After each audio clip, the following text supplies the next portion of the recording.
What's up, everybody? Benji Bruce here with SpeakingLifestyle.com. And in this video, I want to talk about why being nice in your emails is usually doing the opposite of what you think it is. It has the opposite effect of what you think it's having. You know, before I moved here to this high rise, I was at a different one. And when I first moved in, I saw this guy, met him on the elevator, just like, hey, how's it going? Hey, what's up? I'm Benji, so-and-so. And then after that, it was maybe a week or 2 weeks after that, I'm in the social room. I'm just working on stuff, just typing, just working on stuff. And the guy, he walks by and he sees me and he's like, hey, it was Benji, right? I'm like, yeah. And he was like, oh, what you doing? I'm like, oh, I'm just working on stuff. He's like, oh, well, I'm going upstairs to my place. Like, do you want me to cook you something? Like, hey, and he was like being really nice. And in my head, I was like, is this dude gay? Like that's what was going on in my head. I'm like, why is he being so nice? Like, what? Like, is he gay or something? I don't care if you're gay, but it was just random in terms of how nice he was. And the whole time I'm thinking, what does he want? Like why is this dude being nice? What does he want out of this? And that's what happens when you're like overly nice. What happens when you're overly nice is people think, why is this person being nice? And they think he's trying to sell me something. And then it tends to have the opposite effect of what you think it has. Think about your purpose when you want to get hired as a speaker. What's your purpose? Like, to get hired, right? To get hired, it's not about showing how nice you are in the emails. You can be really nice in the emails and you still won't get hired. It has nothing to do with being nice. The way you get hired, the reason why someone hires a speaker is because they think, is this speaker good? Like, when we hire this speaker, are they going to crush it on stage? Like, are they going to be entertaining? Like, are they going to crush it? And how do they know that you're going to be good? They don't know that because they haven't hired you yet. So how do they know?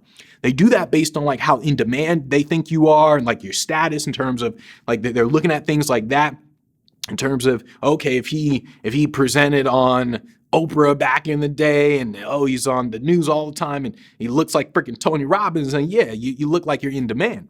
And it's not about being nice in the emails. It's strictly about being in demand. And that's kind of what they're looking at. And when you're nice in your emails, what happens is you tend to over communicate. You say too many things. It now has the opposite effect of communicating lower status because you talk too much and you communicate lower status. So now you're less likely to actually get hired to speak. Think about it like this. Powerful people don't need to impress. When you are communicating with people in a cold email or in person, whatever, what you're ultimately communicating is status. Like, that's literally what you're communicating. And when you are being overly nice, you are lowering that status. To get hired as a speaker, you have to communicate that you're in demand. I mean, think about, like, imagine if you had 30, 50, 70 events contacting you every day. Hey, we want to hire you. Hey, we want to bring you in. You have all these events contacting you every day. You are not going to be sending out the emails. You're not going to be responding, hey, thanks for reading my reply. Thanks for reading our emails. Hey, I hope you're having a great day today. You're not writing all that because you're so busy. You just have to get to the point. You say to this guy, all right, yeah, Benji can come in, blah, blah, blah. Okay, like, you just get straight to the point. And you have to understand that if you're communicating status, if you're communicating power, just being in demand in general, you're very direct because you don't have time not to be. You're not wasting extra words because, once again, you're busy. And people who aren't busy, those are the ones who are being really nice because those are the ones who want something from people. So think about like people who lose a negotiation. The person who loses a negotiation, that's the person who always wants something. That's the person who needs that thing. The person who wins a negotiation is the person who doesn't need anything. It's kind of like, well, I don't need this gig from you. I don't need this money from you. So you're less willing to go down in your rates and all that sort of stuff because you don't need anything. And when you don't need anything, that's when you actually communicate that in-demand type of status, that in-demand type of feeling. So low status communication is when you say things like, hi, I hope you're having a good day. And then you start writing your email. Think about it from a person of power, from a person who's really in demand, a person whose time is money. Like, think about that. Would they waste their time saying this? There's no reason to. Like, I just got to get straight to the point. So they don't say things like that. Or saying things like Did you read my last email? Let's say you're following up. Hi, did you read my last email? Once again, you're in demand. Like you're on the go. You have all these events that you're talking to. You're not saying, did you read my last email? It's just you get to the point. Like, hey, we have a speaker for you, and that you just get straight to the point. What I've found is that in the cold emails, when you use too many adjectives, what you tend to do, you have the opposite effect. So when you say like, oh, this is gonna blow your mind, like when you say that in an email, what happens inside of our heads is we tend to think the opposite. Because think about what the brain does, what the mind does. The mind doesn't take anything at face value. The mind thinks about everything around it.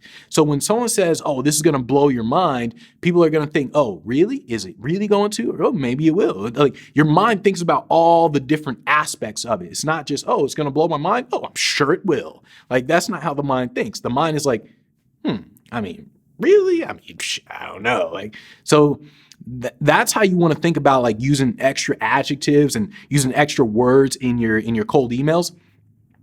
It's better to let people jump to their own conclusions and let people figure things out than for you to tell them, because when you tell them, they question it. When they figure it out, they believe it. And that's why when you're cold emailing, if you don't need to communicate status by telling people you have status, by telling people you're in demand. If I send you an email and I say, hey, look, man, you know, I'm really in demand. I have a lot of events contacting me right now. I mean, it's insane.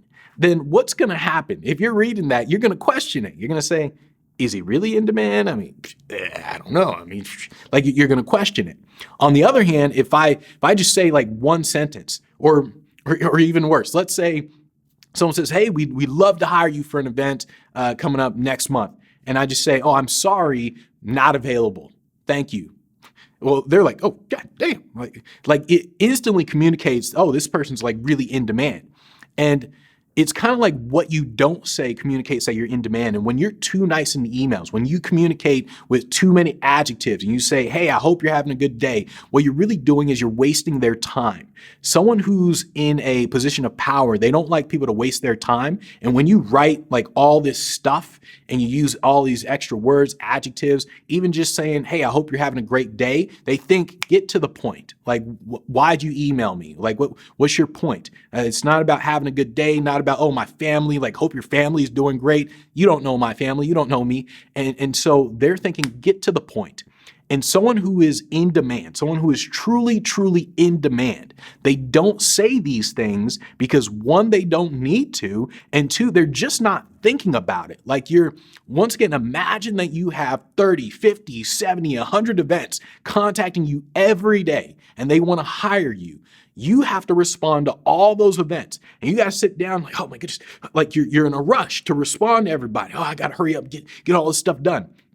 That's what an in-demand speaker is like. So they're not writing 10 paragraphs to each email. They're writing 2 sentences here, 1 sentence here, 3 sentences here. Oh, send. And that's kind of what's happening. So when you are too nice in your emails and everything, people think like, what else is going on? What are they trying to sell me? And it has the opposite effect of what you think it has. So ultimately, what you want to do when you're sending cold emails, be very straightforward, be very direct, keep thinking along the lines of what would an in-demand presenter do? If I really had 30 events contacting me every day, 50 events every day, 70 events every day, how would I really act? And that's how you want to act when you're actually cold emailing everybody. So stop being too freaking nice.